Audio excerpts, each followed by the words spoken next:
بسم اللہ الرحمن الرحیم۔ آج ہمارا تفسیر قرآن سبق کا 12واں سبق ہے اور ہم سورہ بقرہ کی آیت نمبر 104 سے شروع کریں گے۔ بسم اللہ الرحمن الرحیم۔ یا ایہا الذین آمنوا لا تقولوا راعینا وقولوا انظرنا واسمعوا وللکافرین عذاب علیم۔ اے ایمان والو، رائنا نہ کہو بلکہ انظرنا کہو، اور سنو، اور کفر کرنے والوں کے لیے دردناک عذاب ہے۔ ما یود الذین کفروا من اہل الکتاب ولا المشرکین ان ینزل علیکم من خیر من ربکم واللہ یختص برحمتہ من یشاء واللہ ذو الفضل العظیم۔ اہل کتاب اور مشرکین میں سے جنہوں نے کفر کیا وہ نہیں پسند کرتے کہ تمہارے رب کی طرف سے تم پر کوئی بلائی اتاری جائے، اور اللہ تعالیٰ جسے چاہتا ہے اپنی رحمت کے ساتھ خاص کرتا ہے، اور اللہ تعالیٰ بڑے فضل والا ہے۔ ما ننسخ من آیت او ننسها نأتی بخیر منها او مثلها الم تعلم ان اللہ علی کل شیء قدیر۔ ہم کسی آیت کو منسوخ کرتے ہیں یا بلا دیتے ہیں تو ہم اس سے بہتر یا اس جیسی آیت لے آتے ہیں۔ کیا تمہیں معلوم نہیں کہ اللہ تعالیٰ ہر چیز پر قدرت رکھتا ہے؟ الم تعلم ان اللہ لہ ملک السماوات والارض وما لکم من دون اللہ من ولی ولا نصیر۔ کیا آپ نہیں جانتے کہ بے شک اللہ تعالیٰ کے لیے ہی آسمانوں اور زمین کی بادشاہی ہے، اور تمہارے لیے اس کے سوا نہ کوئی حمایتی ہے اور نہ ہی مددگار۔ گزشتہ آیات کے اندر بنی اسرائیل کی پستی کا ذکر تھا کہ انہوں نے اللہ تعالیٰ کی کتاب کو پس پش ڈال دیا، دین کی سربلندی کے کام کو چھوڑ دیا، جہاد سے منہ موڑ لیا، اور جادو ٹونے جیسے سفلی اعمال کو ہی اپنا سب کچھ سمجھ لیا۔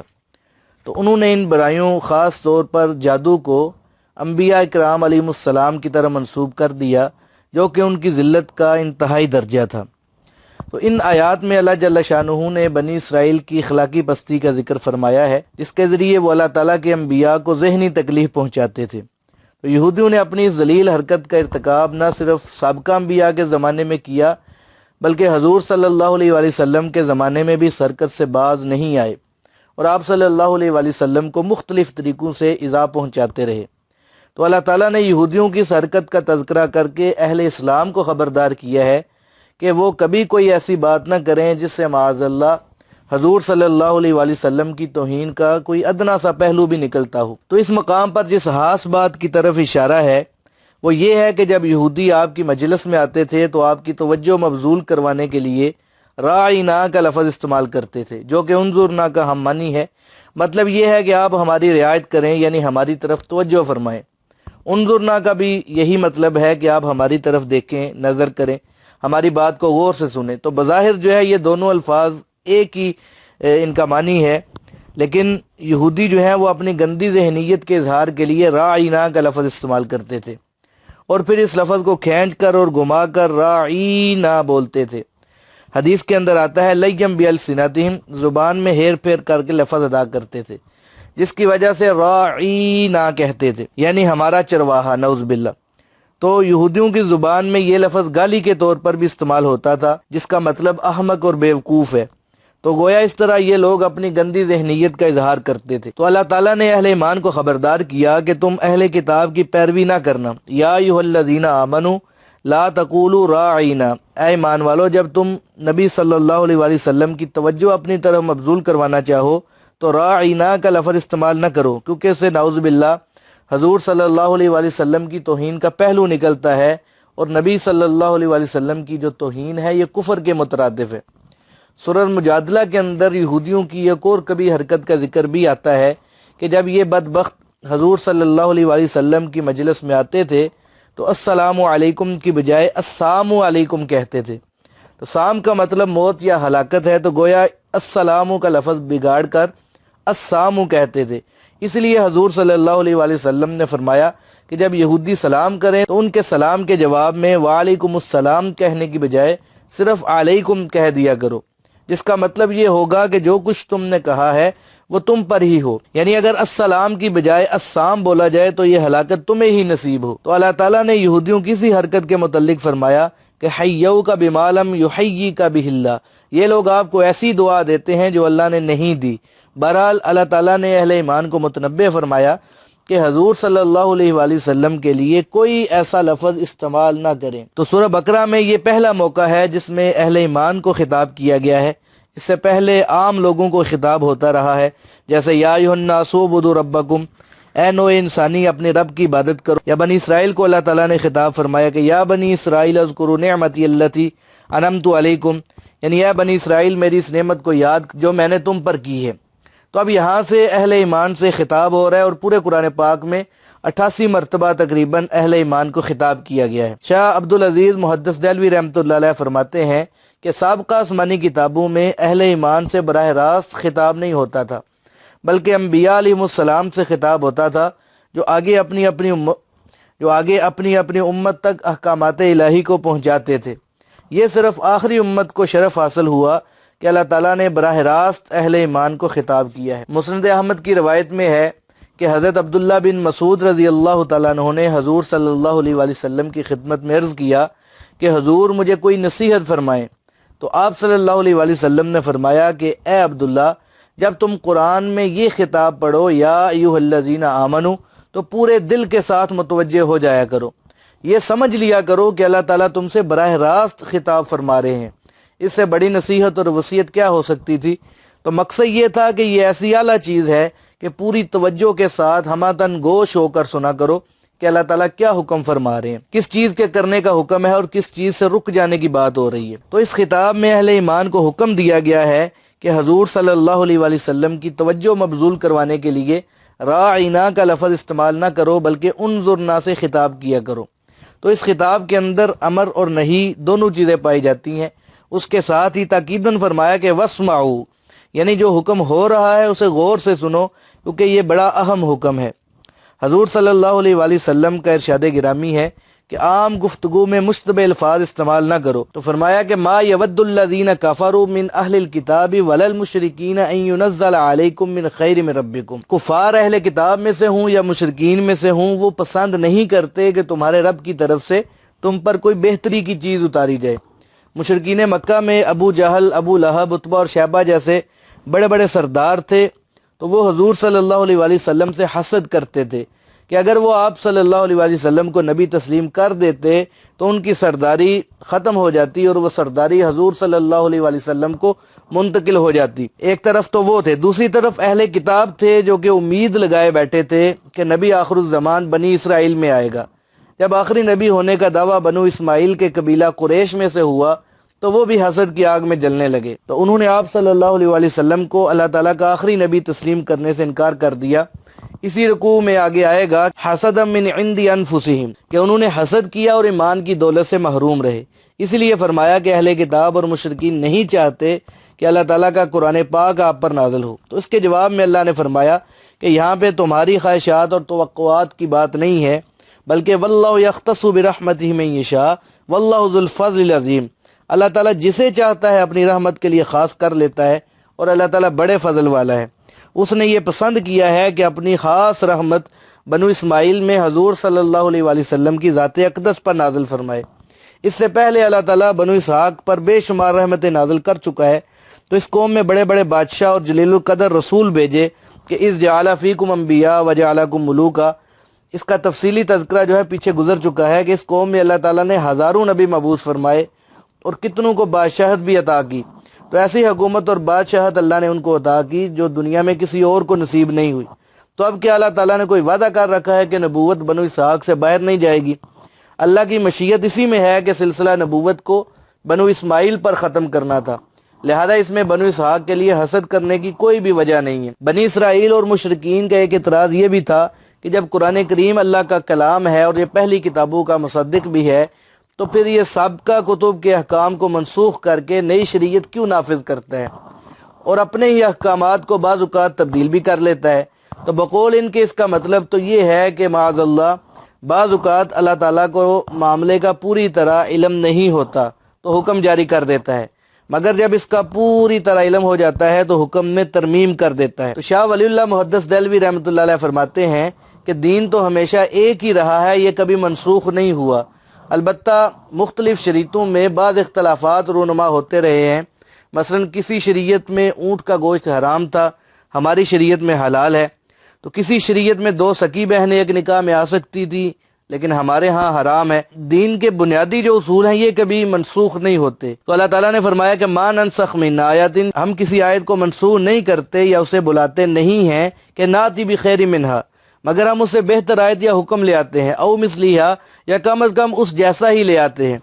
تو نیا حکم جو ہے یہ پہلے حکم سے بہتر ہوتا ہے، کم نہیں ہوتا۔ تو آیت یا حکم بلا دینے کا مطلب یہ ہے کہ نبی کے ذہن سے ایسی آیت فراموش کر دی جائے۔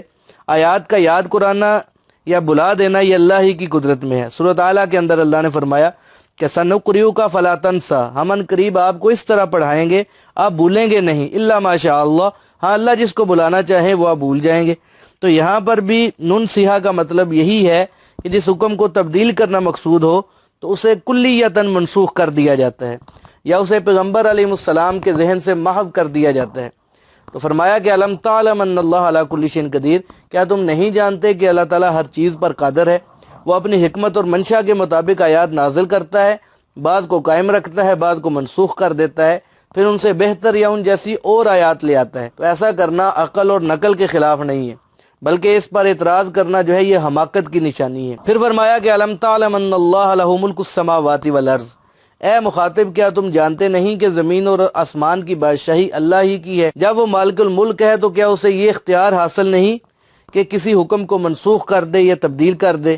معاذ اللہ، کیا وہ مجبور ہے کہ ہر حالت میں ایک ہی حکم کو جاری رکھے؟ اگر ایسا تسلیم کر لیا جائے تو پھر اس کی حاکمیت کو ثابت کرنا مشکل ہو جائے گا۔ لہذا وہ تنسیحی احکامات پر پوری طرح قدرت رکھتا ہے اور یہ اس کا حق بھی ہے۔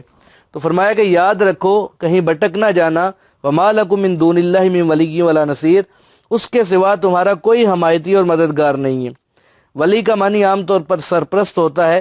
امام بیضاوی رحمۃ اللہ علیہ فرماتے ہیں کہ بعض اوقات سرپرست کمزور بھی ہوتا ہے جو کہ مدد کرنے کے قابل نہیں ہوتا، مگر نصیر وہ سرپرست ہوتا ہے جو فی الواقع مدد کے قابل ہو۔ دوسرے الفاظ میں اسے یوں کہہ سکتے ہیں کہ ولی وہ ہوتا ہے جو زبانی طور پر مدد کرتا ہے، اور نصیر وہ ہوتا ہے جو عملی طور پر مددگار ثابت ہوتا ہے۔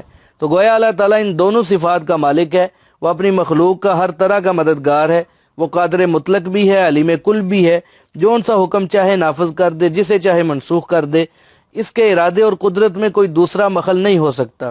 وہ خود ہی احکامات جاری کرتا ہے اور اپنی مشیت سے بعض کو منسوخ کر دیتا ہے، اس پر اعتراض کرنا یہ مناسب نہیں ہے۔ آگے اللہ فرماتے ہیں ام تریدون ان تسألوا رسولکم کما سئل موسیٰ من قبل ومن یتبدل الکفر بالایمان فقد ضل سواء السبیل، کیا تم یہ ارادہ کرتے ہو کہ اپنے رسول سے اسی طرح سوال کرو جس طرح اس سے پہلے موسیٰ علیہ السلام سے سوال کیا گیا، اور جو شخص ایمان کے بدلے میں کفر اختیار کرے گا وہ سیدھے راستے سے گمراہ ہو گیا۔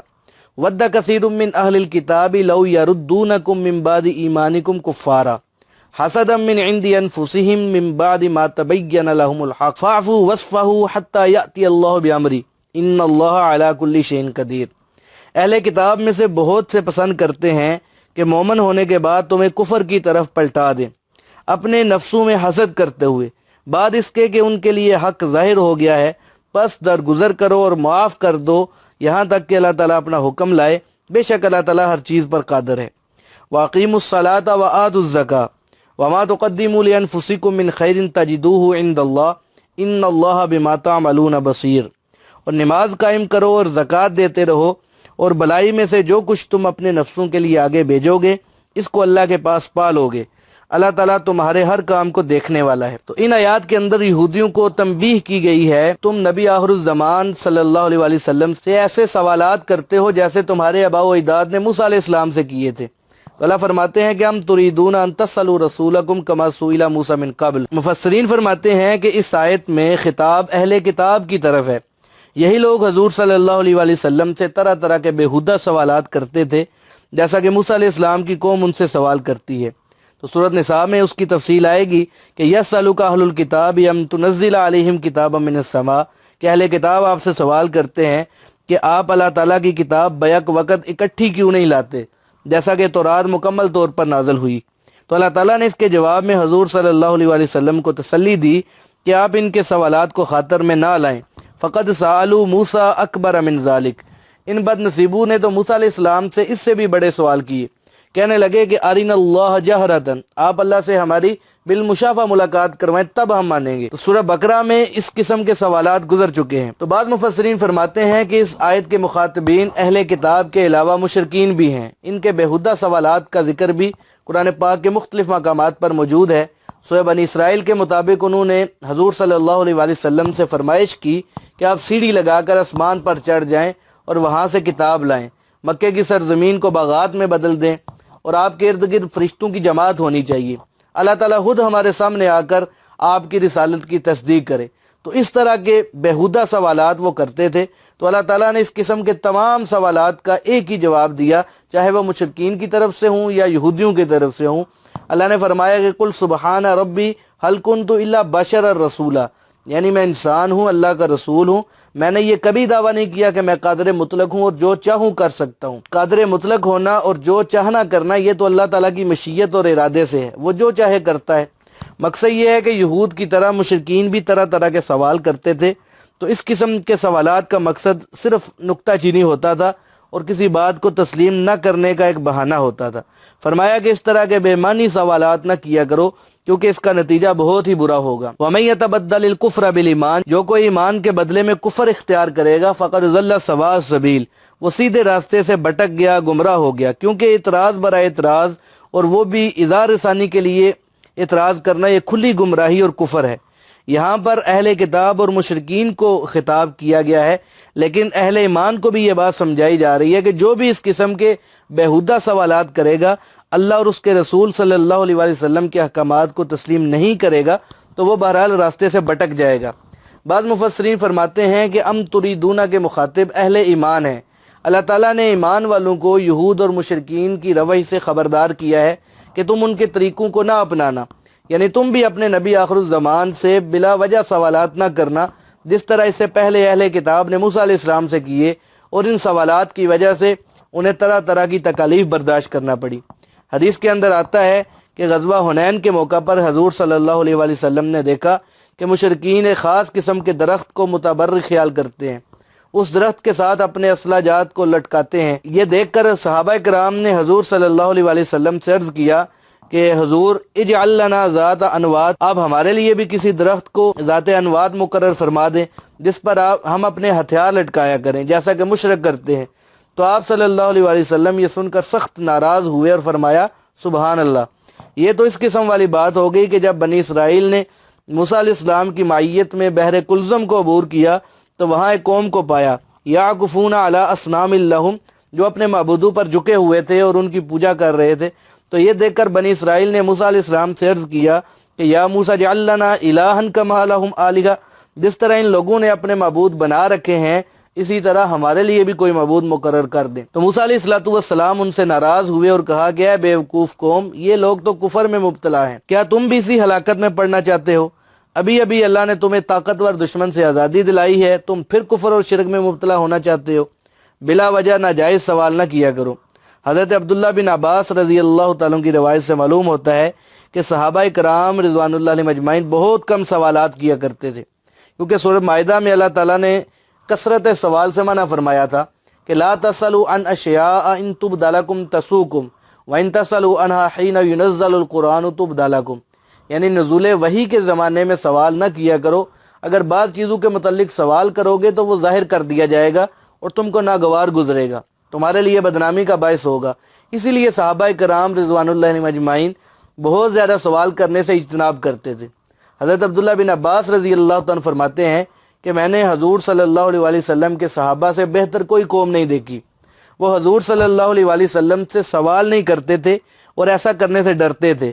ان کی خواہش ہوتی تھی کہ باہر کا کوئی اعرابی آئے تو وہ سوال کرے تو اس سے وہ بھی مستفید ہو جائیں، خود سوال کرنے میں بہت زیادہ محتاط ہوتے تھے۔ قرآن پاک میں کل 12 سوال کرنے کا ذکر آتا ہے جو صحابہ کرام رضوان اللہ علیہ مجمعین نے حضور صلی اللہ علیہ وآلہ وسلم سے کیے۔ ان میں یسألونک عن الخمر ویسألونک عن الیتامى یسألونک عن المحیض، اس طرح کے سوالات شامل ہیں۔ حضور صلی اللہ علیہ وآلہ وسلم کا ارشاد گرامی ہے کہ اے لوگوں، فضول اور بے مقصد سوال نہ کیا کرو، کیونکہ پہلی امتیں بھی اسی وجہ سے ہلاک ہوئیں۔ کثرت سوال کی وجہ سے انہوں نے انبیاء علیہ السلام سے اختلاف کیا اور ہلاک ہوئے، تو اس لیے بہت زیادہ سوال کرنے سے یہ بچنا چاہیے۔ تو مسلمانوں کو خبردار کیا کہ یہودیوں کے ارادے خطرناک ہیں۔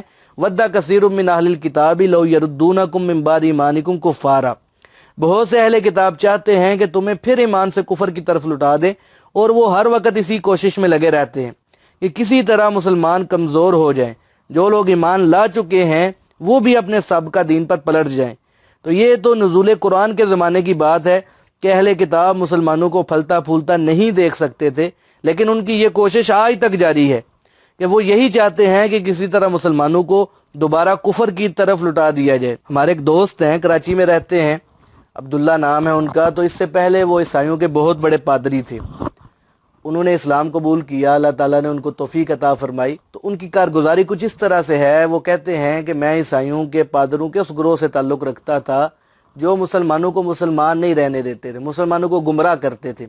کہتے ہیں کہ ہمارا طریقہ واردات یہ ہوتا تھا کہ ہم سب سے پہلے کسی بندے کے متعلق معلومات حاصل کرتے تھے کہ وہ بندہ کس فرقے سے تعلق رکھتا ہے۔ مثال کے طور پہ اگر دیوبندی ہے تو ہم اس کی ساری معلومات لیتے تھے، اور پہلی ملاقات میں بریلویوں کی کچھ کتابیں اس کو دیتے ہیں کہ بھئی بریلوی تو آپ کو کافر کہتے ہیں۔ اسی طرح اگر ہمیں پتہ چلتا بریلوی ہے تو دیوبندیوں کی جو کتابیں ان کے خلاف لکھی گئی ہیں ہم وہ اس کو پیش کرتے ہیں کہ دیوبندی تو آپ کو اس طرح کہہ رہے ہیں۔ یعنی سب سے پہلے علماء سے متنفر کرتے، اگر کوئی علماء سے متنفر ہو جاتا، یہ پہلا سٹیپ ہوتا تھا، تو اس کے بعد دوسرا سٹیپ یہ ہوتا تھا کہ ہم اس بندے کو نبی پاک صلی اللہ علیہ وسلم سے متنفر کرتے تھے، نعوذ باللہ۔ تو اس کا طریقہ یہ ہوتا تھا کہ ایک ہی موضوع پر 10-12 احادیث پیش کرتے کہ بھئی دیکھو آپ کے نبی تو یہ کہہ رہے ہیں، یہاں پہ یہ فرما رہے ہیں، یہاں پہ یہ فرما رہے ہیں، تو نعوذ باللہ آپ کے نبی کی باتوں میں تضاد ہے۔ تو وہ جو بندہ آگے ہوتا تھا، ظاہر ہے اس کو تو اتنا علم نہیں ہوتا تھا کہ یہ حدیث کس موقع پر ہے، یہ کس موقع پر ہے، اس حدیث کے راوی کون کون سے ہیں، کیا یہ حدیث صحیح بھی ہے یا نہیں ہے۔ تو وہ بندہ ان باتوں کو دیکھ کر اسلام سے پھر جاتا تھا۔ تو یہ جب پادری تھے تو بتاتے ہیں کہ میں نے 2000 لوگوں کو اس طرح اسلام سے کفر میں دھکیلا تھا۔ تو پھر میں نے ان سے پوچھا کہ آپ کے اسلام لانے کی وجہ کیا بنی ہے؟ تو انہوں نے آگے سے بتایا کہ ایک بندہ تھا، تو اس کے بارے میں نے معلوم کیا، ہم اس کے پاس گئے تو سب سے پہلے ہم نے پوچھا آپ کس فرقے سے تعلق رکھتے ہیں؟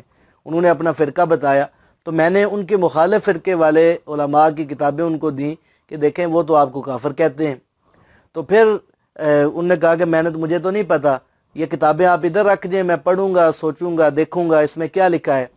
تو کہتے ہیں ہم کتابیں ان کو دے آئے، کچھ عرصے کے بعد دوبارہ ہم گئے تو ہم نے ان سے پوچھا کہ آپ نے کتابیں پڑھ لی ہیں جو ہم نے بتایا تھا، کیا وہی کچھ اس کے اندر ہے یا نہیں ہے؟ تو انہوں نے بتایا کہ اس کے اندر اسی طرح لکھا ہے جیسے آپ نے بتایا تھا۔ پھر ہم نے کہا کہ یہ صرف آپ کے مخالف فرقے کو، علماء آپ کے فرقے والوں کو کافر نہیں کہتے، بلکہ آپ کے اپنے جو لوگ ہیں یہ بھی ان کو اسی طرح کافر کہتے ہیں۔ پھر ہم نے ان کے علماء کی کتابیں ان کو دیں، انہوں نے وہ بھی کہا کہ مجھے نہیں پتا، یہ کتابیں ادھر رکھ دیں، میں پڑھوں گا، غور فکر کروں گا کہ واقعی آپ جو بات کہہ رہے ہیں وہ صحیح ہے۔ تو ہم نے کہا ٹھیک ہے آپ پڑھیں۔ کہتے ہیں کچھ عرصے کے بعد ہم دوبارہ ان کے پاس گئے اور ہم نے کہا وہ آپ نے پڑھ لیا؟ تو انہوں نے کہا پڑھ لیا۔ تو ہم نے کہا دیکھیں آپ کے علماء بھی ان کو کافر کہتے ہیں، دوسرے علماء بھی آپ کو کافر کہتے ہیں، یہ بات یہاں ہی تک نہیں ہے بلکہ نعوذ باللہ آپ کے نبی صلی اللہ علیہ وسلم کی باتوں میں بھی اختلاف ہے۔ کہتے ہیں کہ میں حدیث کی کتابیں ساتھ لے کر گیا تھا تو میں نے وہی کتابیں اس کو رکھ دیں کہ بھئی یہ دیکھیں، یہ دیکھیں، یہ دیکھیں۔ تو انہوں نے کہا بھی مجھے علم نہیں ہے، آپ یہ رکھ دیں، میں پڑھوں گا تو اس میں غور و فکر کروں گا کہ آپ کی بات کس حد تک درست ہے۔ تو کہتے ہیں کہ میں اس کو دے آیا تو ایک دن اس کا فون آیا کہ آپ آئیں اور ملاقات کریں۔ تو میں سمجھا کہ آج ایک اور بندہ جو ہے وہ اسلام سے ہٹ گیا ہے، اس لیے اس نے بلایا ہمیں۔ تو کہتے ہیں کہ میں جب وہاں پر پہنچا، اس بندے سے ملاقات ہوئی تو اس بندے کے تیور تھوڑے بدلے ہوئے تھے۔ تو اس بندے نے جو ہے وہ سب سے پہلے مجھے کہا کہ دیکھیں آپ سب سے پہلے میرے پاس آئے تھے اور آپ نے مجھے مخالف فرقے والے علماء کی کتابیں دی تھی کہ انہوں نے ہمیں کافر کہا ہے، میں نے وہ کتابیں پڑھی۔ پھر آپ مجھے دوسری ہمارے علماء کی کتابیں دے کر گئے کہ جنہوں نے دوسرے فرقے کے لوگوں کو یا علماء کو گمراہ لکھا ہے یا کافر لکھا ہوا ہے، میں نے وہ بھی پڑھ لی۔ پھر آپ مجھے حدیث کی کتابیں دے کر گئے، میں نے وہ بھی پڑھ لی۔ تو میں اب آپ کو جواب دینا چاہتا ہوں ان باتوں کا۔ سب سے پہلے تو میں آپ کو یہ بتاؤں کہ جس عالم نے جس کو کافر لکھا ہے وہ اپنے لکھے کا خود ذمہ دار ہے، اس کا ذمہ دار میں نہیں ہوں۔ علماء اپنے لکھے کے خود ذمہ دار ہیں، جو کسی کو کافر لکھتا ہے وہ قیامت کے دن اللہ کو حساب دے لے گا، اس کا ذمہ دار میں نہیں۔ دوسرے نمبر پہ آپ مجھے حدیث کی کتابیں دے کر گئے تھے، اس میں ایک ہی موضوع پر مختلف احادیث ہیں، تو اس کا جواب یہ ہے کہ میرے پاس حدیث کا علم نہیں ہے، نہ ہی میں راویوں کے حالات کے بارے میں جانتا ہوں کہ جو کتابیں آپ مجھے دے کر گئے ہیں وہ حدیثیں کس درجے کی ہیں مجھے نہیں پتہ۔ ہاں ایک بات ہے کہ میں قرآن کا جو ہے وہ ذمہ دار ہوں۔ قرآن اللہ کی کتاب ہے، آپ قرآن پاک کو پڑھیں، اس میں غور کریں، فکر کریں۔ اگر قرآن پاک میں آپ کو کوئی تضاد ملتا ہے تو وہ آپ میرے پاس لے کر آئیں۔ اگر آپ واقعی لے کر آ گئے تو میں 1 مہینہ آپ سے ٹائم لوں گا، ایک مہینہ میں خود قرآن پاک میں غور و فکر کروں گا۔ اگر مجھے جواب مل گیا تو ٹھیک، نہیں تو 1 مہینے کے بعد میں اپنے علماء سے پوچھوں گا، اگر تو ان سے بھی جواب مل گیا تو ٹھیک، نہ ملا تو میں 2 مہینے کے بعد آپ کے ہاتھ پر عیسائی ہو جاؤں گا۔ لیکن اب جو بات ہے وہ قرآن سے ہوگی، قرآن سے باہر نہیں ہوگی۔ تو وہ بتاتے ہیں کہ میں بازار میں گیا تو میں نے 2 ترجمے والے قرآن پاک خریدے، اور ایک قرآن پاک اپنے شاگرد کو دیا، دوسرا قرآن پاک میں نے خود لیا۔ چونکہ کہتے ہیں میں اس وقت پادری تھا تو میرے ذہن میں یہ تھا کہ چلے ایک نئی تحقیق ہو جائے گی کہ ہم قرآن پاک کے تضادات کو الگ کر لیں گے، نعوذ باللہ۔ تو وہ کہتے ہیں کہ میں نے قرآن پاک کو پڑھنا شروع کیا، پہلے پارے سے میں نے شروع کیا، اور پہلے پارے کے اندر ہی مجھے 2-3 تضاد نظر آ گئے۔ میں نے کاپی پہ لکھ لیے، لیکن میں نے کہا کہ جب تک میں پورا نہیں پڑھ لوں گا اس وقت تک میں اس بندے کے پاس نہیں جاؤں گا۔ تو کہتے ہیں 2-3 تضاد مجھے پہلے پارے میں ہی نظر آ گئے۔ تو اس کے بعد میں آگے پڑھتا گیا تو جو اعتراضات میں نے پہلے پارے میں نوٹ کیے تھے ان کے جواب مجھے آگے والے پاروں میں مل گئے۔ اسی طرح ہر پارے میں اعتراضات نوٹ کرتا، اس کے جواب آگے مل جاتے، پھر میں اعتراض اگلے پاروں میں نوٹ کرتا، اس کے جوابات پھر مل جاتے۔ تو کہتے ہیں کہ کرتے کرتے میں 25 پارے میں نے پڑھ لیے، اور کاپی میں نے دیکھی اعتراضات سے بری ہوئی تھی، لیکن ساتھ ساتھ ان پہ لکیریں بھی پھری ہوئی تھیں، کیونکہ ہر اعتراض کا جواب قرآن سے ہی مجھے مل گیا تھا۔ تو کہتے ہیں کہ میں بڑا پریشان ہوا کہ ہم جس مذہب کو آج تک جھوٹا کہتے رہے ہیں، جس قرآن کو اللہ کی کتاب نہیں مانتے رہے، تو اس کتاب میں ایک غلطی بھی نہیں تلاش کر سکا۔ ایسا نہیں ہو سکتا، قرآن پاک میں ضرور غلطی ہے، صرف مجھے نظر نہیں آ رہی۔ تو کہتے ہیں کہ میں نے قرآن پاک کو نئے سرے سے پڑھنا شروع کیا، اور پڑھتے پڑھتے سورہ بقرہ کی اسی آیت پہ آگے میں رک گیا۔ جب میں نے پڑھا کہ وَدَّ كَثِيرٌ مِّنْ أَهْلِ الْكِتَابِ لَوْ يَرُدُّونَكُم مِّن بَعْدِ إِيمَانِكُمْ كُفَّارًا، کہ بہت سے اہل کتاب چاہتے ہیں کہ تمہیں پھر ایمان سے کفر کی طرف لٹا دیں۔ تو کہتے ہیں کہ اس آیت پہ آگے میں رک گیا، میں پریشان ہو گیا۔ کیوں؟ پریشانی کی وجہ کیا تھی؟ پریشانی کی یہ وجہ تھی، کہتے ہیں کہ ہم نے تو مسلمانوں کو اسلام سے ہٹانے کا کام 1830 کے لگ بھگ شروع کیا تھا، لیکن قرآن 14 صدیاں پہلے یہ کیسے بتا سکتا تھا کہ یہ لوگ نہیں چاہتے کہ تم مسلمان رہو، یہ تمہیں اسلام سے ہٹانا چاہتے ہیں؟ میں نے اپنے دل میں غور کیا، میں نے یہ سمجھا اس وقت کہ یہ آیت جو ہے یہ مسلمانوں میں بعد میں ڈالی ہے قرآن کے اندر، تو 200 سال سے پہلے کے قرآن پاک چیک کرنے چاہیے، تو یہ آیت وہاں پہ یقینی بات ہے موجود نہیں ہوگی۔ تو کہتے ہیں کہ میں نے اپنے جو مین چرچ ہے ان کو خط لکھا، اور ان کے سامنے میں نے ساری تحقیق رکھی، اور انہیں کہا کہ 200 سال سے پہلے کے قرآن پاک کو چیک کروایا جائے کہ کیا یہ آیت ان قرآن پاک کے اندر موجود ہے یا نہیں موجود۔ تو وہ جو مین چرچ والے تھے انہوں نے ان کی بات کو بڑا سیریس لیا، کیونکہ یہ مین پادری تھے، تو انہوں نے نہ صرف 200 سال پہلے کے قرآن پاک کو چیک کیا، بلکہ انہوں نے تو حضرت عثمان غنی رضی اللہ تعالیٰ عنہ والے قرآن کو بھی چیک کروایا۔ تو یہ آیت وہاں پر بھی لکھی ہوئی تھی، موجود تھی۔ تو انہوں چرچ والوں نے ان پادری صاحب کو جواب دیا کہ آپ کی تحقیق غلط ہے، وہ آیت 14 صدیاں پہلے والے قرآن کے اندر بھی اسی طرح موجود ہے جیسے اس قرآن کے اندر موجود ہے۔ تو پادری صاحب کہتے ہیں یہ نہیں ہو سکتا، اگر یہ بات سچی ہے، وہ آیت وہاں پہ موجود ہے، تو اس کا مطلب ہے اسلام سچا مذہب ہے۔ تو پادری صاحب کہتے ہیں کہ یہ آیت جو ہے یہ میرے اسلام میں آنے کا باعث بنی۔ تو آگے فرمایا کہ اہل کتاب کی اس گندی ذہنیت کے پیچھے ایک اور خباثت کار فرما ہے کہ حسد من عند انفسہم، ان کے نفسوں میں حسد چھپا ہوا ہے جو انہیں مسلمانوں کے خلاف ابار رہا ہے، اور پھر یہ بھی ہے کہ وہ ایسا کسی غلط فہمی یا لا علمی کی بنا پر نہیں کر رہے، بلکہ من بعد ما تبین لہم الحق، یہ سب کچھ حق کے اظہار کے بعد کر رہے ہیں، انہیں حق اور باطل میں تمیز ہو چکی ہے، مگر حسد اس بات پر کرتے ہیں کہ نبی آخر الزمان صلی اللہ علیہ وسلم بنو اسماعیل کی بجائے بنو اسحاق میں کیوں نہیں آئے۔ تو مفسرین فرماتے ہیں کہ حسد 2 وجہ پر ہوتا ہے۔ پہلی وجہ یہ کہ فلاں نعمت فلاں کو کیوں ملی ہے، اور پھر اس کے زوال کی تمنا کی جاتی ہے جس کو حسد کہتے ہیں۔ دوسری وجہ یہ ہے کہ فلاں نعمت اس کی بجائے مجھے ملنی چاہیے تھی، ایسی خواہش کرنا حرام ہے، یہ اخلاقی بیماری ہے۔ ابن ماجہ کی روایت کے اندر آتا ہے کہ ان الحسد یاکل الحسنات کما تاکل النار الحطب، یعنی حسد نیکیوں کو اس طرح کھا جاتا ہے جس طرح خشک لکڑی کو آگ کھا جاتی ہے۔ حسد اتنی بری چیز ہے۔ امیہ عرب کا ایک عظیم شاعر اور حکیم تھا، خدا کو مانتا تھا، قیامت کا تصور بھی اس کے ذہن میں موجود تھا، اس لیے سچے مذہب کا متلاشی تھا۔ کبھی تورات کا مطالعہ کرتا، کبھی انجیل پڑھتا، کبھی اہل کتاب سے گفتگو کرتا تاکہ حق کو پا سکے، مگر جب اللہ تعالیٰ نے حضور صلی اللہ علیہ وآلہ وسلم کو نبوت سے سرفراز فرمایا تو یہ شخص حسد کی آگ میں جلنے لگا۔ یہ چاہتا تھا کہ وہی اس پر نازل ہوتی، صرف حسد کی وجہ سے وہ دین خالص کا مخالف ہو گیا اور اسی حالت میں اس کی موت واقع ہوئی۔ تو فرمایا کہ بہت سے اہل کتاب حق واضح ہو جانے کے باوجود یہ چاہتے ہیں کہ تمہیں کفر کی طرف پلٹا دیں، اور وہ اس وجہ سے کہ وہ حسد کرتے ہیں، لیکن اس کے باوجود مسلمانوں کو تلقین کی جا رہی ہے کہ اہل کتاب کے خلاف کسی قسم کا انتقامی جذبہ ذہن میں نہیں رکھنا، بلکہ فاعفو، ان کو معاف کر دو، وصفحو، اور درگزر کرو، حتی یاتی اللہ بامری، یہاں تک کہ اللہ تعالیٰ اپنا حکم لے آئے۔ گویا مسلمانوں کو انتقامی کارروائی کی بجائے اللہ کے حکم کا انتظار کرنے کو کہا گیا۔ پھر اللہ تعالیٰ کا حکم آ گیا اور مدینہ طیبہ بلکہ پورے عرب کو یہودیوں اور عیسائیوں سے پاک کر دیا گیا۔ فرمایا کہ ان اللہ علی کل شیء قدیر، بے شک اللہ تعالیٰ ہر چیز پر قدرت رکھتا ہے، وقت آنے پر وہ ان بدبختوں سے مواخذہ کرے گا۔ تو اہل کتاب کی طرف سے چوکس رہنے کے ساتھ ساتھ اللہ تعالیٰ نے مسلمانوں کو اپنے فرائض پر کاربند رہنے کی تلقین بھی فرمائی، اور فرمایا کہ واقیموا الصلاۃ وآتوا الزکاۃ، نماز کو قائم کرو اور زکوٰۃ ادا کرتے رہو، تمہاری طاقت کا منبع یہ دو چیزیں ہیں، انہیں مضبوطی سے تھام لو، تمہاری تمام تر قوت کا دار و مدار تعلق باللہ پر ہے، اور نماز زکوٰۃ اسی کا مظہر ہے۔ نماز کسی حالت میں بھی معاف نہیں، اسے وقت پر ادا کرتے رہو، اگر صاحب نصاب ہو تو زکوٰۃ بھی ادا کرو۔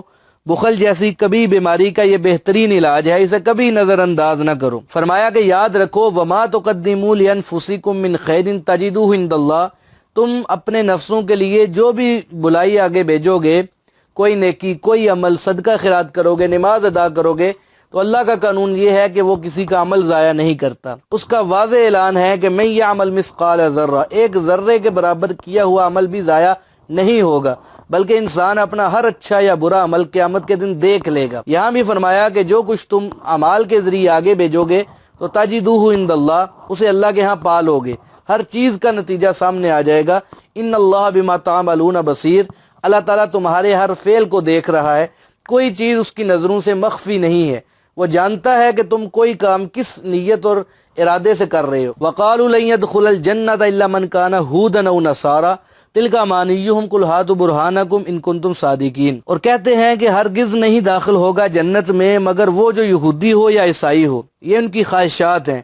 اے پیغمبر فرما دیجئے کہ لاؤ اپنی دلیل اگر تم سچے ہو۔ بلا من اسلم وجہہ للہ وہو محسن فلہ اجرہ عند ربی ولا خوف علیہم ولا ہم یحزنون، کیوں نہیں جس نے اپنی ذات کو اللہ کے سامنے جھکا دیا اور وہ نیک کام کرنے والا ہو، پس اس کے لیے اس کے رب کے ہاں بدلہ ہے، اور ان لوگوں پر نہ کوئی خوف ہوگا اور نہ ہی وہ غمگین ہوں گے۔ تو اہل کتاب کی خرابیوں کا ذکر ہو رہا ہے کہ وہ انبیاء علیہ السلام سے فضول سوال کرتے تھے، پھر ان سے اختلافات بھی کرتے تھے، تو اللہ تعالیٰ نے ایمان والوں کو ان کی روش سے منع فرمایا کہ تم یہودیوں والے کام نہ کرنا۔ تو اہل کتاب میں یہودی اور عیسائی دونوں فرقے آتے ہیں۔ یہودیوں کی نسبت موسیٰ علیہ السلام کی طرف ہے، اور وہ اپنے آپ کو موسیٰ علیہ السلام اور تورات کی طرح منسوب کرتے ہیں، مگر حقیقت یہ ہے کہ ان کا موسیٰ علیہ السلام پر نہ ہی کامل ایمان ہے اور نہ ہی وہ تورات کو اللہ کی کتاب تسلیم کرتے ہیں۔ انہوں نے کتاب اللہ میں تحریف کر کے اس کا خلیہ بگاڑ دیا ہے۔ اس بات کا تذکرہ پیچھے ہمارے جو درس گزرے ہیں ان میں آ چکا ہے۔ آج کل یہودیوں کو صہیونی بھی کہا جاتا ہے۔ صہیون ایک پہاڑ کا نام ہے جو بیت المقدس کے قریب واقع ہے، اسی نسبت سے انہیں صہیونی کہا جاتا ہے۔ عیسائی اپنی نسبت عیسیٰ علیہ السلام اور انجیل کی طرف کرتے ہیں۔ حضرت عیسیٰ علیہ السلام کی بستی کا نام ناصرہ تھا، جس کی وجہ سے یہ لوگ نصارہ کہلاتے ہیں۔ بعض مفسرین فرماتے ہیں کہ حضرت عیسیٰ علیہ السلام نے ایک موقع پر کہا تھا کہ من انصاری اللہ، کہ اللہ کے راستے پر کون میری مدد کرے گا؟ تو حواریوں نے کہا تھا کہ نحن انصار اللہ، ہم اللہ کے دین کی مدد کرنے والے ہیں، تو اس وجہ سے انہیں نصرانی کہا گیا۔ حقیقت یہ ہے کہ عیسائی نہ تو اللہ کے پیغمبر عیسیٰ علیہ السلام کو مانتے ہیں اور نہ ہی انجیل پر ایمان لاتے ہیں۔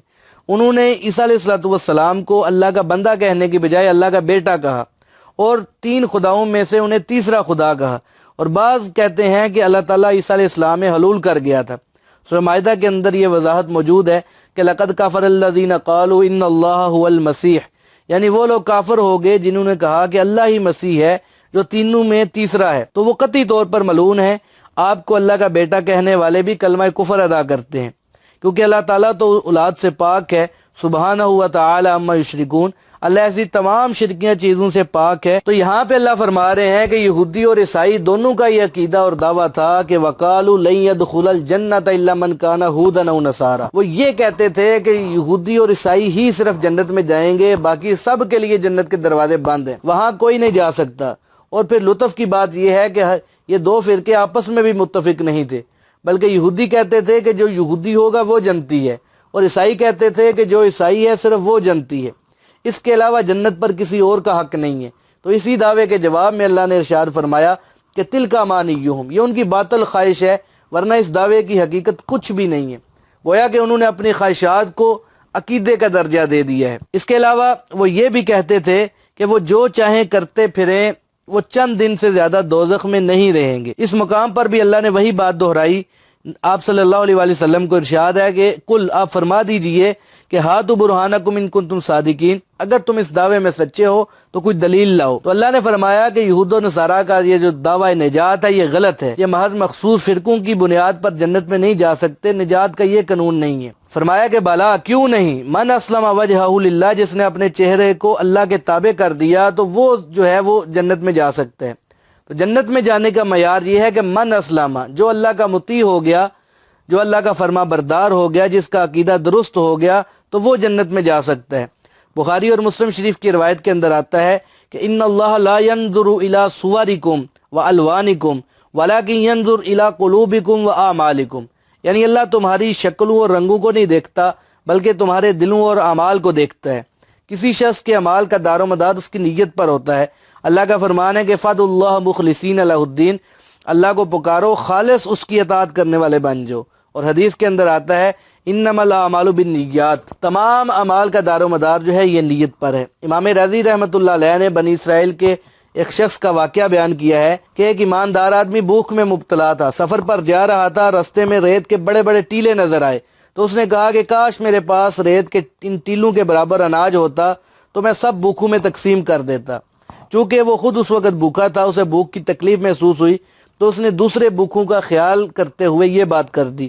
تو کہتے ہیں کہ اللہ تعالیٰ کو اس کی بات بہت پسند آئی، تو اس وقت کے نبی پر اللہ نے وحی بھیجی کہ میں نے اس کی اس خالص نیت کو قبول کر کے ریت کے ٹیلوں کے برابر غلہ تقسیم کرنے کا ثواب عطا کر دیا۔ تو جنت میں داخلے کا جو اصول اللہ نے بیان فرمایا، اس کا پہلا جز یہ تھا کہ داخلے کے خواہش مند کو اللہ تعالیٰ کا مطیع ہونا چاہیے۔ دوسرا جز یہ ہے وَهُوَ مُحْسِنٌ، اور وہ نیکی کرنے والا ہو۔ مقصد یہ کہ جنت میں داخلہ کسی فرقے یا جماعت کی بنیاد پر نہیں ہوگا کہ وہ یہودی ہے یا عیسائی ہے، بلکہ نجات کا قانون اس مقام پر یہ فرمایا کہ وہ اللہ کا مطیع ہو، اس کی نیت اور ارادہ درست ہو، اس کا عقیدہ صحیح ہو، اور پھر وہ اعمال صالح کرنے والا ہو، تو ایسا شخص جو ہے وہ یقیناً جنت کا حقدار ہوگا۔ تو فرمایا کہ من اسلم وجہہ للہ وہو محسن، جس نے اپنی ذات کو اللہ کے تابع بنا لیا اور وہ نیک کام کرنے والا ہے۔ بعض مفسرین فرماتے ہیں کہ جب آمنوا وعملوا الصالحات کا ذکر آتا ہے تو اس سے مراد بڑی بڑی 4 عبادتیں ہیں، یعنی نماز، روزہ، حج اور زکوٰۃ، اور پھر 5ویں نمبر پر جہاد آتا ہے۔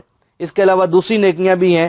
اس کو یوں بیان فرمایا کہ فَمَن يَعْمَلْ مِنَ الصَّالِحَاتِ، جو کوئی بھی نیک کام کرے گا، وَهُوَ مُؤْمِنٌ، بشرطے کہ وہ مومن ہے، اس کا عقیدہ صحیح ہے، تو ان کا بدلہ جو ہے وہ جنت ہے۔ تو فرمایا کہ جس نے اپنی ذات کو اللہ کے تابع کر لیا، پھر وہ نیکی کرنے والا بن گیا، تو فَلَهُ أَجْرُهُ عِندَ رَبِّهِ، پس ایسے شخص کے لیے اپنے رب کے ہاں اجر ہے اور نیکی کا بدلہ اس کو ضرور ملے گا۔ وَلَا خَوْفٌ عَلَيْهِمْ وَلَا هُمْ يَحْزَنُونَ، ایسا شخص جو ہے وہ مستقبل میں کسی پریشانی کے اندر مبتلا نہیں ہوگا، اور نہ ہی اس پر کوئی خوف ہوگا، نہ ہی وہ غمگین ہوں گے۔ آگے اللہ کہتے ہیں وَقَالَتِ الْيَهُودُ لَيْسَتِ النَّصَارَىٰ عَلَىٰ شَيْءٍ وَقَالَتِ النَّصَارَىٰ لَيْسَتِ الْيَهُودُ عَلَىٰ شَيْءٍ وَهُمْ يَتْلُونَ الْكِتَابَ كَذَٰلِكَ قَالَ الَّذِينَ لَا يَعْلَمُونَ مِثْلَ قَوْلِهِمْ فَاللَّهُ يَحْكُمُ بَيْنَهُمْ يَوْمَ الْقِيَامَةِ فِيمَا كَانُوا فِيهِ يَخْتَلِفُونَ۔ یہودیوں نے کہا کہ نصارہ کسی چیز پر نہیں ہے، اور نصارہ نے کہا کہ یہودی کسی چیز پر نہیں ہے، یعنی ان کا دین صحیح نہیں ہے، حالانکہ یہ کتاب پڑھتے ہیں۔ اسی طریقے سے ان لوگوں نے کہا جو جانتے نہیں ہیں ان جیسی بات، پس اللہ ان کے درمیان قیامت کے دن فیصلہ کرے گا ان باتوں میں جن میں وہ اختلاف کرتے ہیں۔ وَمَنْ أَظْلَمُ مِمَّنْ مَنَعَ مَسَاجِدَ اللَّهِ أَنْ يُذْكَرَ فِيهَا اسْمُهُ وَسَعَىٰ فِي خَرَابِهَا أُولَٰئِكَ مَا كَانَ لَهُمْ أَنْ يَدْخُلُوهَا إِلَّا خَائِفِينَ لَهُمْ فِي الدُّنْيَا خِزْيٌ وَلَهُمْ فِي الْآخِرَةِ عَذَابٌ عَظِيمٌ۔ اور اس شخص سے بڑھ کر ظالم کون ہے جو اللہ کی مسجدوں سے منع کرتا ہے کہ ان میں اللہ کا ذکر کیا جائے، اور ان کی بربادی میں کوشش کرتا ہے۔ یہی وہ لوگ ہیں کہ نہیں ہے ان کے لیے کہ داخل ہوں ان گھروں میں مگر ڈرتے ہوئے، تو ایسے لوگوں کے لیے دنیا میں رسوائی ہے اور ان کے لیے آخرت میں عظیم عذاب ہے۔ وَلِلَّهِ الْمَشْرِقُ وَالْمَغْرِبُ فَأَيْنَمَا تُوَلُّوا فَثَمَّ وَجْهُ اللَّهِ إِنَّ اللَّهَ وَاسِعٌ عَلِيمٌ۔ اللہ ہی کے لیے مشرق اور مغرب ہے، پس جدھر بھی تم منہ کرو ادھر اللہ ہی کی توجہ ہے، بے شک اللہ تعالیٰ وسعت والا ہے اور سب کچھ جاننے والا ہے۔ یہودیوں اور عیسائیوں کی خرابیوں میں سے ایک یہ بھی ہے کہ ایک دوسرے کو وہ باطل قرار دیتے ہیں اور اپنے آپ کو راہ راست پر سمجھتے ہیں۔ تیسرا گروہ مشرکین کا ہے جو یہودیوں اور عیسائیوں دونوں کو باطل کہہ کے اپنے آپ کو صحیح عقیدے والے سمجھتے ہیں، تو گویا یہود و نصارہ ایک دوسرے کا ابطال کرتے ہیں۔ ان آیات میں اسی چیز کو بیان کیا گیا کہ وقالت الیہود لیست النصارى علی شیء، یہودی کہتے ہیں کہ نصرانی کسی چیز پر نہیں ہے، وقالت النصارى لیست الیہود علی شیء، اور نصرانی کہتے ہیں کہ یہودی کسی چیز پر نہیں ہے، یعنی ان کا دین سچا نہیں ہے۔ اسی طرح جب یہ اکٹھے ہوتے ہیں تو آپس میں دست و گریبان ہوتے ہیں۔ یہودیوں کا اعتراض یہ ہے کہ عیسائیوں نے عیسیٰ علیہ السلام کو اللہ کا بیٹا کہہ کر کفر کیا، اور عیسائیوں کا نظریہ یہ ہے کہ جب عیسیٰ علیہ السلام مبعوث ہوئے تو یہودیوں نے نہ صرف ان کا انکار کیا بلکہ انجیل کو تسلیم کرنے سے بھی انکار کر دیا، لہذا یہ گمراہ ہیں۔ فرمایا کہ یہ دونوں فرقے ایک دوسرے پر الزام تلاشی کرتے ہیں، وَهُمْ يَتْلُونَ الْكِتَابَ، حالانکہ یہ دونوں گروہ ہی اللہ کی کتاب یعنی تورات اور انجیل کی تلاوت کرتے ہیں، اس کے باوجود ان میں اختلاف پایا جاتا ہے۔ حقیقت یہ ہے کہ تورات، انجیل، زبور، قرآن پاک اور دیگر تمام صحائف جو اللہ نے نازل کیے وہ سارے کے سارے برحق ہیں۔ اللہ تعالیٰ نے اصل دین انہی کتابوں کے ذریعے نازل فرمایا ہے، مگر ان بدبختوں نے تخریف کر کے دین کا حلیہ بگاڑ دیا۔ جب قرآن پاک نازل ہوا تو اس نے تورات اور انجیل کی تصدیق کی کہ یہ دونوں آسمانی کتابیں ہیں، انہیں اللہ نے نازل فرمایا ہے۔ اس کے علاوہ تمام آسمانی کتابوں کی بھی تصدیق کی، تو قرآن پاک نے ان مقامات کی نشاندہی ضرور کی جہاں جہاں سے یہ لوگ بھٹکے ہیں اور جہاں جہاں انہوں نے کتابوں کے اندر تحریف کی ہے۔ تو پہلے گزر چکا ہے کہ یہودیوں نے سلیمان علیہ السلام کی طرف کفر کا کلمہ منسوب کیا اور کہا کہ ان کی سلطنت جادو پر قائم تھی، تو ہم بھی ان کی سنت پر عمل کرتے ہوئے جادو کرتے ہیں۔ تو اللہ نے ان کے دعوے کی تردید کرتے ہوئے فرمایا کہ وما کفر سلیمان، یعنی سلیمان علیہ السلام نے جادو کر کے تو کفر کا ارتکاب نہیں کیا تھا، بلکہ ان لوگوں نے خود کفر کا ارتکاب کیا ہے۔ سلیمان علیہ السلام تو اللہ تعالیٰ کے صاحب شریعت رسول تھے اور اللہ تعالیٰ نے آپ کو بے مثال حکومت عطا فرمائی تھی۔ تو اللہ نے فرمایا کہ مشرکین کا حال بھی یہودیوں اور عیسائیوں سے کم نہیں ہے۔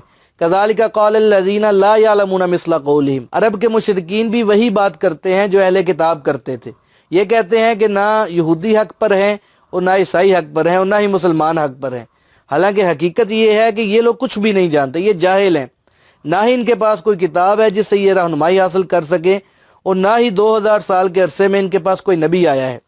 تو اسماعیل علیہ السلام کے بعد تقریباً 1500 سال تک عرب جو ہیں وہ ابراہیم اور اسماعیل علیہ السلام کے دین پر رہے، اس کے بعد ان میں بگاڑ پیدا ہونا شروع ہوا، پھر ایسا وقت بھی آیا کہ سب کے سب شرک کی طرف مائل ہو گئے، تو ہزاروں میں سے کوئی اکا دکا ہی ایسا ہوتا تھا جو شرک نہیں کرتا تھا، ورنہ سارے جو ہے وہ دین سے ہٹ چکے تھے۔ تو یہودی، عیسائی اور مشرکین یہ تینوں گروہوں نے ایک دوسرے کو جھٹلایا، تو اللہ نے فرمایا کہ یہ جو کچھ چاہتے اور کرتے رہیں، فاللہ یحکم بینہم یوم القیامہ، قیامت کے دن اللہ تعالیٰ ان کے درمیان فیصلہ کرے گا کہ کون حق پر ہے اور کون اصل دین سے پھرا ہوا ہے۔ ان کا فیصلہ ہر اس معاملے میں ہو جائے گا فیما کانوا فیہ یختلفون، جس میں وہ اختلاف کرتے ہیں۔ تو فرمایا کہ ان کے درمیان قطعی فیصلہ تو قیامت کو ہوگا، تاہم جہاں تک ہدایت اور گمراہی کا تعلق ہے اس کے متعلق اسی صورت میں آگے اللہ فرماتے ہیں کہ قد تبین الرشد من الغی، کہ ہدایت اور گمراہی تو بالکل واضح ہو چکی ہے۔ دنیا میں حق کے متلاشی کے لیے اللہ تعالیٰ نے بے شمار ذرائع پیدا فرمائے ہیں کہ وہ حق اور صداقت کو پہچان سکتا ہے۔ سورۃ انفال کے اندر اللہ نے فرمایا کہ وَيَحْيَى مَنْ حَيَّ عَنْ بَيِّنَةٍ، جو ہلاک ہوا وہ بھی واضح دلیل کے ساتھ ہوا، اور جو زندہ ہے وہ بھی واضح دلیل کے ساتھ زندہ ہے۔ حق اور باطل کی تفریق ہو چکی ہے۔ حضور صلی اللہ علیہ وآلہ وسلم نے فرمایا کہ یہ تینوں فرقے یعنی یہودی، عیسائی اور مشرک ایک دوسرے کو گمراہ کہتے ہیں، یہ خود سارے کے سارے گمراہ ہیں۔ یہودیوں نے حضرت عیسیٰ علیہ السلام کو ماننے سے انکار کیا، اور جب قرب قیامت میں عیسیٰ علیہ السلام دوبارہ نزول فرمائیں گے تو اصفہان کے 70,000 یہودی، جن میں ان کے بڑے بڑے علماء بھی ہوں گے، اور پھر عیسیٰ علیہ السلام کو ماننے کی بجائے دجال کے پیچھے چلنے لگیں گے اور دجال کو مسیح سمجھیں گے۔ تو اللہ تعالیٰ نے ان برائیوں کی نشاندہی کرتے ہوئے فرمایا کہ یہ لوگ اس قدر انادی ہیں کہ اللہ کی مخلوق کو عبادت کرنے سے بھی روکتے ہیں۔ اللہ نے فرمایا کہ وَمَنْ أَظْلَمُ مِمَّنْ مَنَعَ مَسَاجِدَ اللَّهِ أَنْ يُذْكَرَ فِيهَا اسْمُهُ وسعى في خرابها، اس سے بڑھ کر کون ظالم ہو سکتا ہے جو اللہ کی مسجدوں میں اس کا نام لینے سے روکتا ہے اور ان کی بربادی کی کوشش کرتا ہے۔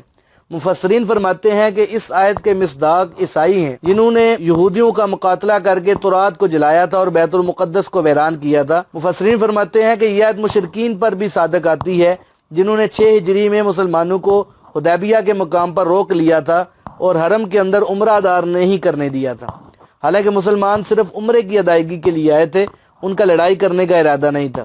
تو یہ اس وقت کے واقعات ہیں، لیکن یہ آیت آج بھی اسی طرح نافذ ہے کہ جس طرح اپنے نزول کے وقت تھی۔ آج بھی جو کوئی اللہ کی مسجدوں میں اس کا نام لینے سے روکتا ہے، مسجد کی بربادی کا باعث بنتا ہے، تو وہ اس آیت کی روح سے بہت بڑا ظالم ہے۔ تو فرمایا کہ اس شخص سے زیادہ ظالم کون ہے جو اللہ کی مسجدوں میں اللہ کا نام لینے سے منع کرتا ہے اور مسجدوں کی بربادی کی کوشش کرتا ہے۔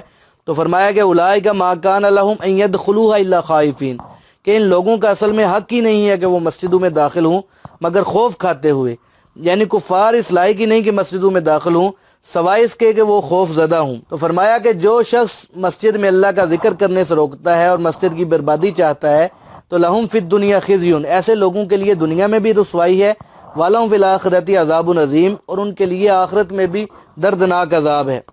اہل ایمان کو مکہ چھوڑنے کا بڑا دکھ تھا اور پھر وہ بیت اللہ شریف کی طرف منہ کر کے نماز پڑھنے لگے تو اللہ تعالیٰ نے مسلمانوں کو تسلی دی کہ وَلِلَّهِ الْمَشْرِقُ وَالْمَغْرِبُ، مشرق اور مغرب سارا اللہ کا ہی ہے، فَأَيْنَمَا تُوَلُّوا، تم جدھر بھی رخ کرو گے، فَثَمَّ وَجْهُ اللَّهِ، تم اللہ کی توجہ ادھر ہی پاؤ گے، لہذا تمہیں کسی قسم کی گھبراہٹ اور پریشانی محسوس کرنے کی ضرورت نہیں ہے، اللہ تعالیٰ ہر وقت تمہارے ساتھ ہے۔ آگے اللہ نے فرمایا کہ وَقَالُوا اتَّخَذَ اللَّهُ وَلَدًا سُبْحَانَهُ بَل لَّهُ مَا فِي السَّمَاوَاتِ وَالْأَرْضِ كُلٌّ لَّهُ قَانِتُونَ، اور کہا ان لوگوں نے کہ اللہ نے بیٹا بنا لیا ہے، پاک ہے اس کی ذات، بلکہ اسی کے لیے ہے جو کچھ آسمانوں اور زمین میں ہے، سب اسی کی اطاعت کرنے والے ہیں۔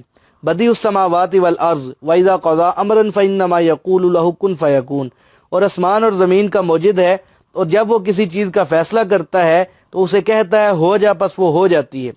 وقال الذين لا يعلمون لولا يكلمون الله او تأتينا آية كذلك قال الذين من قبلهم مثل قولهم تشابهت قلوبهم قد بينا الآيات لقوم يوقنون، اور کہا ان لوگوں نے جو نہیں جانتے اللہ تعالیٰ ہمارے ساتھ کیوں کلام نہیں کرتا یا ہمارے پاس کوئی نشانی کیوں نہیں آتی، اسی طرح کہا ان سے پہلے لوگوں نے اس طرح کی بات، ان کے دل آپس میں ملتے جلتے ہیں، اور تحقیق کہ ہم نے ان لوگوں کے لیے آیات بیان کر دی ہیں جو یقین رکھتے ہیں۔ انا ارسلناک بالحق بشیرا ونذیرا ولا تسألوا عن اصحاب الجحیم، بے شک ہم نے آپ کو حق کے ساتھ بھیجا ہے، خوشخبری دینے والا اور ڈرانے والا، اور آپ سے دوزخ والوں کے متعلق نہیں پوچھا جائے گا۔ تو اہل کتاب کے غلط عقائد کی بحث پیچھے چل رہی ہے، تو ان آیات میں ان کی ایک اور بدعقیدگی اللہ نے بیان کی کہ وہ یہ کہتے تھے کہ اللہ تعالیٰ نے بیٹا بنا لیا ہے، قالوا اتخذ اللہ ولدا۔